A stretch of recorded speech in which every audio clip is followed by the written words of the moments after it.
গেছে, তবু বলি দু একটা কথা। যেটা হচ্ছে, প্রথম কথা হচ্ছে এইখানে যেভাবে উন্মাদনা, ভোর 3টা থেকে কেউ কেউ রাতে জাল নিয়ে এখানে শুয়ে আছেন, দেখে তো আমি অবাক।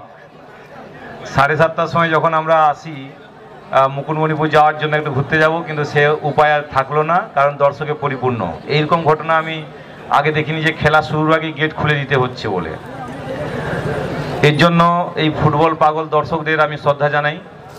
দ্বিতীয়ত হচ্ছে কমিটি, যারা সঠিক সময়ে খেলা শুরু করে এবং এত 15,000-এর বেশি দর্শক, তাদেরকে কন্ট্রোল করে যেভাবে খেলাটা শেষ করেছেন সিস্টেমেটিকলি, সেটা অবশ্যই প্রশংসার দাবি রাখে এবং অবশ্যই সেটা কৃতিত্বের।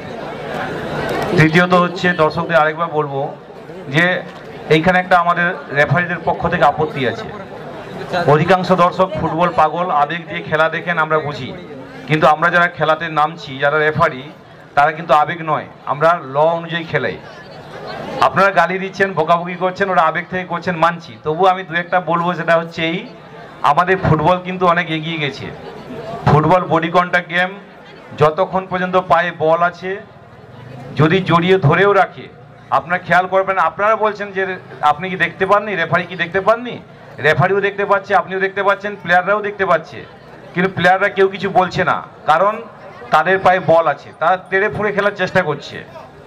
সেই প্রসঙ্গে আরেকটা জিনিস, যেটা কোথায় দ্বিতীয় কোয়ার্টার ফাইনালে ঘটলো, সামান্য টাচ করলেই প্লেয়াররা ফাউল চাইছে। অন্য পক্ষ কি করছে, তারা ফাউল করলেও কিন্তু পড়ে গিয়ে আবার উঠে বল নিয়ে ছুটে যাচ্ছে। এখানেই অ্যাডভান্টেজ। এখন আধুনিক ফুটবলের সিস্টেমই হচ্ছে এম, যেটাকে বলতে পারি গো ফর গোল।